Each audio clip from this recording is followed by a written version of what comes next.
کہتے ہیں کہ افغانستان کے صدر سردار داؤد کو اطلاع ملی کہ کابل میں تانگے کا کرایہ بہت زیادہ بڑھ گیا ہے۔ سردار داؤد نے فوراً عام لباس پہنا اور بیس بدل کر ایک کوچوان کے پاس پہنچ کر پوچھا کہ محترم پل چرخی، افغانستان کے ایک مشہور علاقے کا نام، تک کا کتنا کرایہ لوگے؟ کوچوان نے سردار داؤد کو پہچانے بغیر جواب دیا کہ میں سرکاری نرخ پر کام نہیں کرتا۔ داؤد خان 20، کوچوان اور اوپر جاؤ۔ داؤد خان 25، کوچوان اور اوپر جاؤ۔ داؤد خان 30، کوچوان اور اوپر جاؤ۔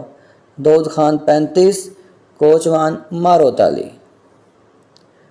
داؤد خان تانگے پر سوار ہو گیا۔ تانگے والے نے داؤد خان کی طرف دیکھا اور پوچھا کہ فوجی ہو؟ داؤد خان اوپر جاؤ۔ کوچوان اشتہاری ہو؟ داؤد خان اور اوپر جاؤ۔ کوچوان جرنل ہو؟ داؤد خان اور اوپر جاؤ۔ کوچوان مارشل ہو؟ داؤد خان اور اوپر جاؤ۔ کوچوان کہیں داؤد خان تو نہیں ہو؟ داؤد خان مارو تالی۔ کوچوان کا رنگ اڑ گیا۔ کوچوان نے داؤد خان سے کہا مجھے جیل بھیجو گے؟ داؤد خان اور اوپر جاؤ۔ کوچوان جلا وطن کرو گے؟